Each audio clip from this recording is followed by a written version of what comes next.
너무 훌륭한 공연과 또 찬양과 율동을 들었습니다. 하나님께서 너무 참 기뻐하실 것 같습니다. 그럼 이제 소망이 막 생기고 비전이 막 품어지네요. 우리 교회도 얼른 이렇게 해야 될 텐데 너무 감사합니다. 우리 지구촌교회 친구들이 또 사역자분들께서 함께 와주셔서 함께 예배하고 또 우리에게 또 하나님께 이게 기쁨에서 선물을 주신 것 같아서 너무 감사합니다. 말씀 나눌게요. 우리 지금 계속해서 마태복음의 말씀을 계속 나누고 있는 중입니다. 오늘 우리가 함께 읽은 이 말씀과 같은 사건을 기록하고 있는 마가복음 15장 25절 말씀을 보면 예수님께서 십자가에 못 박히시고 사람들에 의해 멸시를 받으신 그때가 제3시라고 기록하고 있습니다. 지금 우리 시간으로 따지면 오전 9시 정도 되는 시간인데요. 이때로부터 제6시, 즉 12시까지 예수님은 십자가 위에서 큰 고통을 겪으시며 죽음의 문턱에 이르시게 됩니다. 그리고 성경은 예수님께서 십자가에 달리신 이후에 일어난 일들에 대해서 이렇게 기록을 하고 있습니다. 우리가 읽었던 말씀인데요. 다시 한번 읽어볼게요. 우리 45절 말씀을 한번 읽어봅시다. 같이 읽어요.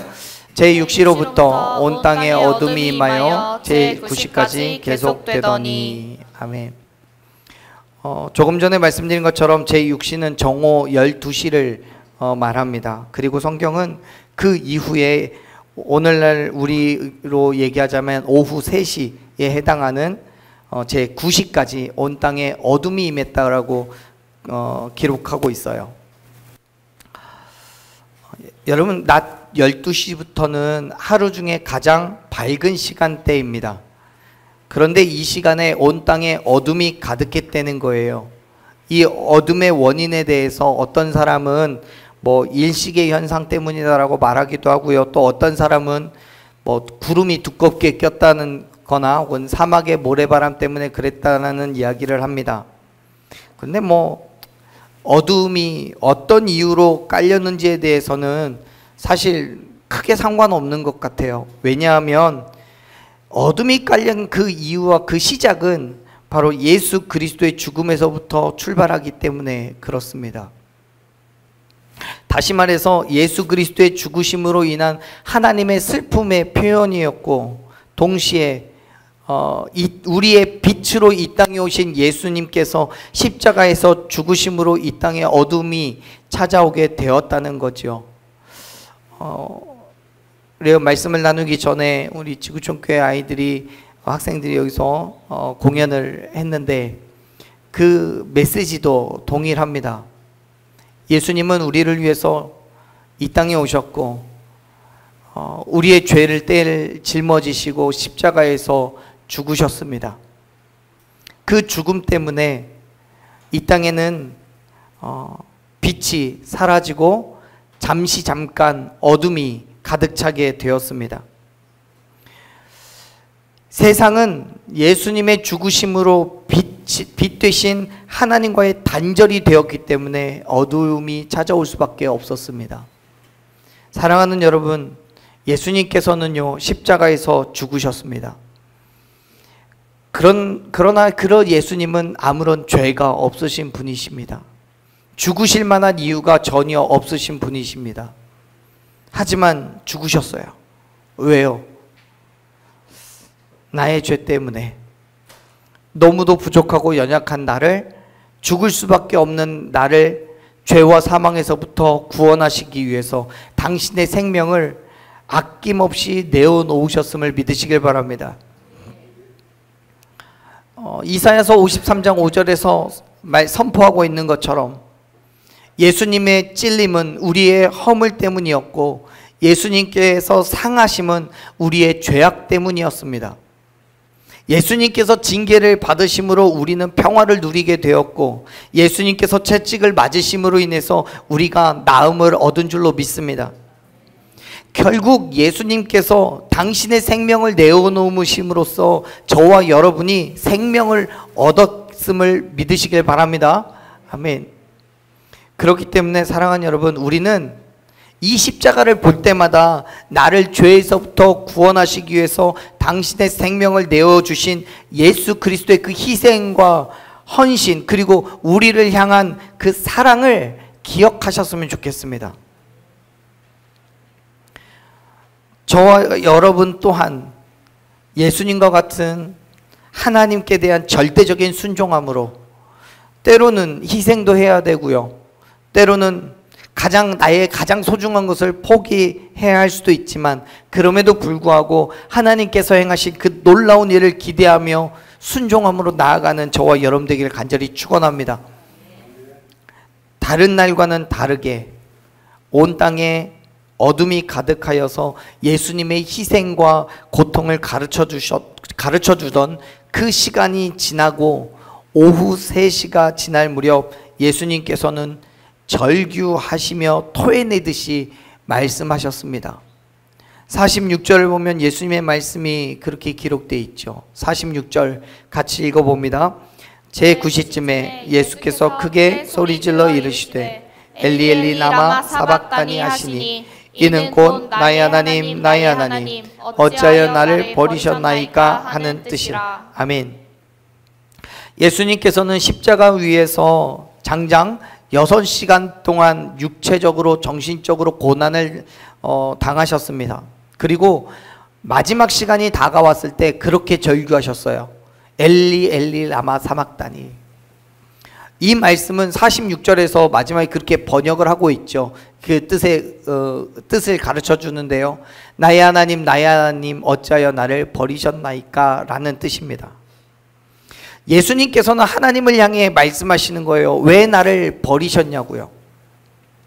지금 예수님께서는 모든 인류의 죄를 짊어진 그렇게 죄로 가득 찬 존재로서 하나님으로부터 완전히 버림을 받았다는 것을 깨닫고 이렇게 절규하시는 거예요. 그만큼 예수님께서는 그 고통과 괴로움이 가득했던 거예요. 정작 당신은 아무런 죄도 없으신데, 하나님으로부터 버림을 받을 만한 이유는 하나도 없는데 그냥 나 때문에요. 내 죄들을 담당하시기 위해서 나를 대신하여서 하나님으로부터 버림받기를 자처하신 거예요. 그 버림받음에 대한 고통과 괴로움이 있으셨던 거죠. 어쩌면 예수님께서는 당신의 손과 발에 못이 박히는 고통과 채찍에 온몸이 찢기는 그 고통보다도, 모든 사람들에게 조롱과 멸시를 받는 그 괴로움보다도 하나님으로부터 버림받는 것이 더 아팠을 겁니다. 왜냐하면 하나님과의 단절은 결국 죽음을 의미하기 때문에 그래요. 멸망이기 때문에 그래요. 우리 친구들이 집을 떠나서 이곳에서 2박 3일간의 시간을 보내게 되는데요, 한번 생각해 보십시오. 이 시간이 다 끝나도 내가 돌아갈 집이 없다면, 내가 이곳에서 모든 시간들을 보내고 나서도 집으로 돌아갈 수가 없다면 우리의 마음은 어떨까요? 그 고통과 그 괴로움은 얼마나 클까요? 근데 우리에게는 소망이 있잖아요. 어떤 소망이요? 집으로 돌아갈 수 있다는 소망이요. 여러분, 오늘 하루의 일정을 다 마치시고 피곤한 육체를 가지고 오늘 교회에 나오셨지만, 이 예배가 마치고 나면 집으로 돌아가 쉴 수 있다는 소망이 있잖아요. 그 소망마저 없으면 얼마나 힘드시겠어요. 근데 예수님은요, 하나님으로부터 지금 이 순간만큼은 버림을 받으신 거예요. 나 때문에요. 나 때문에. 아담과 하와가 선악과를 따먹음으로부터 하나님과의 교제가 단절되었을 때 아담과 하와에게 죽음이라는 것이 찾아왔던 것처럼, 그렇게 죽음을 맞이한 예수님은 하나님께서 어찌하여 나를 버리셨나이까 라고 울부짖으실 수밖에 없었습니다. 그러나 그럼에도 불구하고 예수님은 그 십자가를 기꺼이 감당하셨어요. 저라면 그렇게 못했을 것 같아요. 저라면 그 단절, 그 죽음, 하나님께서 나를 버리셨다라는 그 생각이 들자마자 그곳에서부터 뛰어내려왔을지도 몰라요. 그래서 저한테는 그런 사명을 안 맡겨주신 것 같습니다. 하나님을 향해 절규할전정 그 십자가를 포기하지 않으셨어요. 그렇게 예수님은 죄인된 나를 구원하시기 위해서 육체적으로, 정신적으로 또 영적인 고통과 괴로움을 모두 다 감당하셨음을 여러분 믿으시길 바랍니다. 사랑하는 여러분, 예수님의 고난은요 단순하게 그의 손과 발에 못이 박히는 것만이 아니에요. 그의 옆구리가 창에 찔리는 것만이 아니에요. 그러한 육체적인 고난만이 아니에요. 예수님은 죄가 없으셨지만 죽임을 당해야 될 그 죄인으로 취급되어서 멸시와 조롱을 당하시고 오히려 죄인들의 손에 의해서 죽임을 당하실 뿐만 아니라 하나님께 버림을 받는 정신적인 또 영적인 고통까지도 감당하셨습니다. 내가 하나님을 향해 나를 버리지 말아달라고 외쳐야 되는데 오히려 예수님께서 왜 나를 버리셨냐라고 그렇게 외치셨어요. 그러한 예수님의 절규로 인해서 우리는 기쁨의 찬송과 경배를 오히려 드리게 되었음을 여러분 기억하시길 바랍니다. 그렇게 우리는요 하나님의 자녀가 되었어요. 그렇게 우리는 생명을 얻었습니다. 바울은 갈라디아서 2장 20절에서 그렇게 고백합니다. 내가 그리스도와 함께 십자가에 못 박혔나니 그런즉 이제는 내가 산 것이 아니라 오직 내 안에 그리스도께서 사시는 것이라고요. 이제 내가 육체 가운데 사는 것은 나를 사랑하사 나를 위하여 자기 자신을 버리신 하나님의 아들을 믿는 믿음 안에서 사는 것이다 라고요. 오늘 저는요 저와 여러분에게 이런 동일한 고백이 있기를 소망합니다. 예수 그리스도께서 나를 위해서 십자가에서 죽으시고 부활하신 것을 믿기 때문에 그 사실로 인해서 나의 자랑과 만족과 유익을 예수 그리스도의 십자가에 다 못 받고 이제는 나를 위한 삶이 아니라 예수 그리스도를 위한 삶을 살아가는 저와 여러분 되기를 간절히 축원합니다. 세상의 삶이 힘들죠. 어렵죠. 때론요 지치기도 하고요.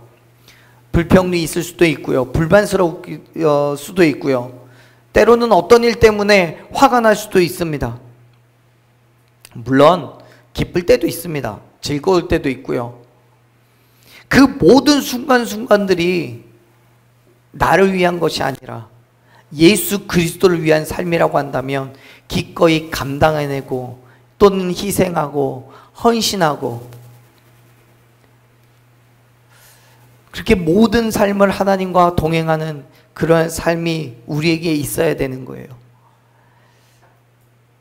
그때 물리적으로 또 육체적인 고통도 경험하겠지만 그 모든 일들 가운데서 우리는 참아내고 견뎌낼 수 있을 줄로 믿습니다. 왜요? 예수님이 나보다 먼저 그 모든 일을 겪어내셨으니까요. 십자가에서 죽으심으로써요.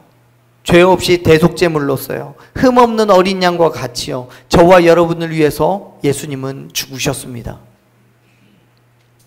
예수님께서 나를 대신하여서 절규하셨기 때문에 이제 우리의 입술로 고통과 절규를 대신하여서 하나님께 기쁨의 찬송과 하나님을 향한 사랑을 선포할 수 있게 된 거예요.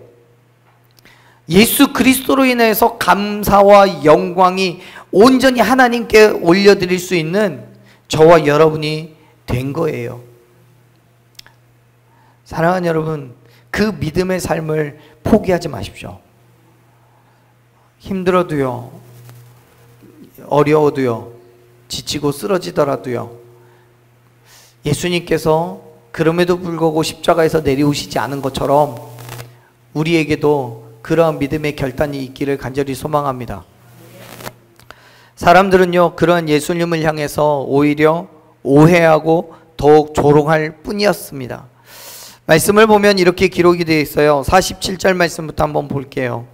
47절 읽겠습니다. 거기 섰던 자 중 어떤 이들이 듣고 이르되 이 사람이 엘리야를 부른다고. 48절 그 중에 한 사람이 곧 달려가서 해면에 가져다가 신 포도주에 적시어 갈대에 꿰어 마시게 하거늘. 49절. 그 남은 사람들이 이르되 가만두라, 엘리야가 와서 그를 구원하나 보자 하더라. 아멘. 예수님의 십자가 주위에 있었던 사람들은요, 예수님께서 46절에서처럼 소리를 지르는 것을 보고 하나님이 아니라 엘리야를 찾는다라고 생각했습니다. 당시의 유대인들의 생각에는요, 죽지 않고 살아서 하늘로 승천한 그 엘리야가 고통받는 의인들을 도와준다라고 그렇게 생각했어요. 그래서 예수님께서 46절에서처럼 고통 가운데 엘리라고 그렇게 절규한 것을 듣고 엘리야를 부른다라고 오해를 하는 거예요. 그 말을 듣고 누군가는 신 포도주를 해면에 적셔서 예수님의 입에 가져다 대어 목을 축이기도 했습니다. 근데 옆에 있던 사람들이요, 그러한 사람들을 오히려 말리고 예수님을 조롱합니다. 뭐라고 조롱을 했어요? 예수가 엘리야를 부른다고? 그럼 어디? 가만 두어봐. 정말 엘리야가 와서 구원을 하나 한번 두고 보자. 지금 이 사람들은요, 예수님께 대한 일말의 동정도 없어요. 어떻게든 예수님이 죽기만을 바라고 있을 뿐만 아니라 그 전에 견딜 수 없는 고통 가운데서 몸부림치기를 바라고 있어요. 앞에 46절에서부터 시작된 그 어둠 속에서도 끝까지 예수님을 향한 조롱을 멈추지를 않아요. 그렇습니다. 사랑하는 여러분, 세상은 하나님의 역사하심을 보고도 예수 그리스도께서 베푸신 그 기적을 경험하고도 하나님을 믿고 순종하고 따라가는 것을 주저합니다. 하지 않아요. 아니, 더욱 적극적으로 예수님을 조롱하고 멸시합니다. 예수님을 나의 주인으로 인정하지 않아요. 왜요? 그러면 나의 유익, 나의 즐거움, 나의 만족을 포기해야 되니까요. 예수님께서 당신의 생명을 내어놓으신 것처럼 나의 것을 내어놓아야 되기 때문에 예수님의 말씀대로의 삶을 살아가려고 하지 않아요. 사랑하는 여러분, 여전히 지금도 동일하겠지만 그럼에도 불구하고 기꺼이 예수 그리스도를 위한 삶을 결단하고 나아가는 저와 여러분 되길 간절히 축원합니다. 예수님을 나의 주인으로 삼고 예수 그리스도의 백성된 삶으로 나아가기를 간절히 소망합니다. 왜냐하면 그가 죽으심으로 나의 죄를 깨끗이 하셔서 하나님과의 관계를 회복시키셨기 때문에 그래요. 보세요. 예수님께서 십자가에서 숨을 거두신 그 상황을 마태는요, 이렇게 묘사합니다. 50절 말씀을 읽어볼게요. 50절 읽습니다. 예수께서 다시 크게 소리 지르시고 영혼이 떠나시니라. 아멘. 우리 성경에서는 영혼이 떠나셨다라고 그렇게 기록되어 있잖아요. 그렇게 번역이 되어 있죠. 이렇게 예수님의 죽음을 표현합니다. 그런데 헬라어 성경을 보면 우리 성경에서 떠나시니라고 번역되어 있는 이 단어가 반대로 보내다라는 의미를 가지고 있습니다. 다시 말해서 지금 이 상황에서 예수님께서는 당신 스스로 그의 영혼을 자기에게서부터 내어 보냈다는 거예요. 우리 성경에서는 예수님의 의지와는 전혀 상관없이 그의 영혼이 떠난 것으로 번역이 되어 있지요. 그런데 마태는 예수님께서 당신의 자발적인 의지로 그의 영혼을 보냈다라고 기록하고 있어요. 그렇습니다. 사랑하는 여러분, 예수 그리스도의 죽으심은요, 우리가 수명을 다하여서 죽는 것과는 구별됩니다. 즉 예수님께서는 십자가의 형벌로 죽임을 당할 수밖에 없는 수동적인 입장이 아니라 오히려 능동적으로 당신의 영혼을 내어 주었습니다. 누구를 위해서요? 나를 위해서요. 여러분들은 당신을 위해서 이거 아니고요, 나를 위해서요. 나 자신을 위해서 예수님께서는 당신의 생명을 자발적으로 내어 놓으신 거예요. 근데 여러분, 예수님께서 그의 영혼을 보내신 그 이유는 계속해서 말씀드리고 있듯이 나 때문이에요. 나의 죄 때문에, 저와 여러분을 지극히 사랑하셔서 멸망하는 것을 원하지 않으셨기 때문에 당신의 전적인 의지로 그의 영혼을 내어 보내셨음을 믿으시길 바랍니다. 아멘. 그러한 희생이 오늘 저와 여러분을 오늘 이 자리에 있게 한 거예요. 그 희생이 저와 여러분에게 새로운 생명을 허락해 준 줄로 믿습니다. 고린도전서 5장 7절에서요, 바울은 이야기합니다. 우리의 유월절 양 곧 그리스도께서 우리를 하나 되게 하시기 위해서 희생되셨다고요. 그렇습니다. 여러분, 예수님께서 죽으심으로 저와 여러분은요 하나가 된 줄로 믿습니다. 나의 죄를 대신해서 예수님께서 죽으심으로 깨어진 하나님과의 관계가 회복이 되었어요. 회복이 됐어요. 51절 말씀 볼까요? 51절 읽어보세요. 읽습니다. 이에 성소 휘장이 위로부터 아래까지 찢어져 둘이 되고 땅이 진동하며 바위가 터지고. 아멘. 보세요. 예수님께서 죽으신 이후에 성소의 휘장이 위에서부터 아래로 찢어져서 둘이 되었대요. 이 찢어진 휘장은요, 지성소를 가리고 있던 일종의 커튼을 이야기하는 거예요. 이 휘장을 통해서 하나님의 임재의 상징인 언약궤를 사람들이 보지 못하게 했던 거예요. 하나님 앞으로 나아갈 수가 없었던 거예요. 왜요? 죄인인 우리가 하나님이 계신 언약궤를 보거나 혹은 그 앞으로 나아갈 때 우리는 죽을 수밖에 없거든요. 그런데 그 휘장이 찢어졌어요. 무슨 말입니까? 그 찢어졌으니까 이제 누구든지 보기만 하면 죽는 거예요. 안 봐도 죽는 거예요. 찢어졌잖아요. 그게 아니라 하나님과의 인간이 이제는 하나가 되었다라는 거예요. 예수 그리스도께서 죽으심으로 인하여서요. 하나님과 인간 사이의 교제를 방해하던 것들이 이제는 사라진 거예요. 장애물이 없어졌어요. 그렇기 때문에 이제부터는 하나님과 직접적인 교제를 나눌 수 있게 된 거예요. 즉 인간이 하나님 앞에 자유롭게 나아갈 수 있게 되었습니다. 바울은 에베소서 2장 13절과 14절에서 말합니다. 이제는 전에 멀리 있던 너희가 그리스도 예수 안에서 그리스도의 피로 가까워졌다고요. 우리는 가까워졌어요. 그는 우리의 화평이신지라 둘로 하나를 만드사 원수된 것 중간에 막힌 담을 자기의 육체로 허무셨다라고요. 그렇습니다. 우리는 예수 그리스도께서 죽으심으로 인해서 완전한 회복을 경험하게 된 줄로 믿습니다. 너무도 부족하고 연약하지만 나 혼자는 하나님께로 절대로 나아갈 수 없지만 예수 그리스도께서 우리를 하나님 앞으로 나아갈 길을 만들어 주신 줄로 믿습니다. 그건요, 내가 뭘 했기 때문이 아니에요. 내가 잘난 게 있어서가 아니고요. 내가 하나님께 너무나 많은 것을 드렸기 때문에 아니고요. 전적인 하나님의 은혜인 줄로 믿습니다.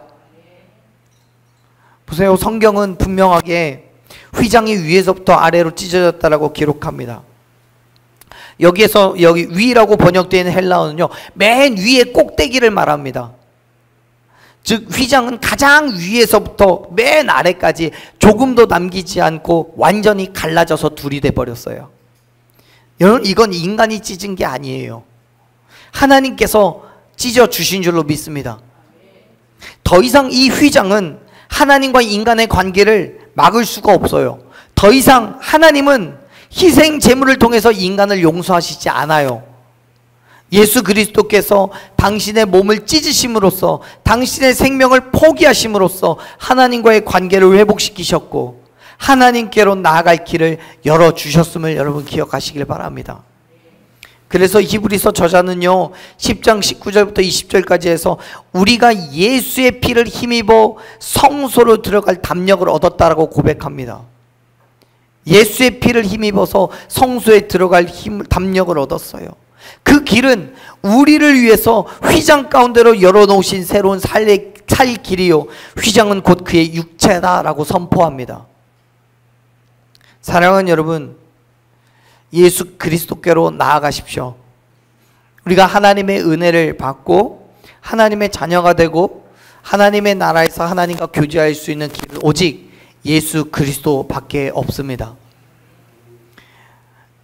예수 그리스도께서 곧 하나님께로 나아갈 길과 생명이 되심을 여러분 믿으시길 바랍니다.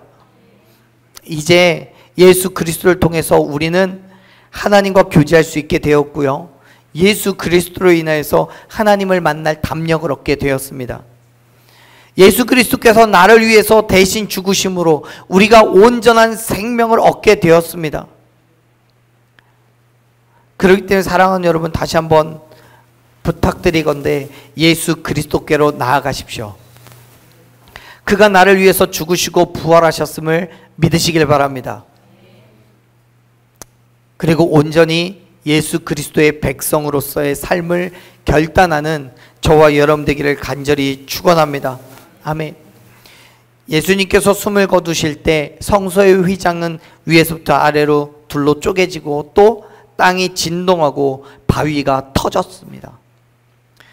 우리 성경에서는 터졌다라고 번역이 되어 있는데요. 헬라어에서는 앞에 휘장이 찢어졌다는 말과 동일하게 바위가 찢어졌다, 갈라졌다라는 의미를 가지고 있습니다. 그런데 이 바위가 어떤 바위냐가 참 중요한 것 같아요. 51절에서는 바위가 터지고라고 해서 말씀이 끝나는데 그 다음 52절 말씀을 보면 이 바위의 정체가 나옵니다.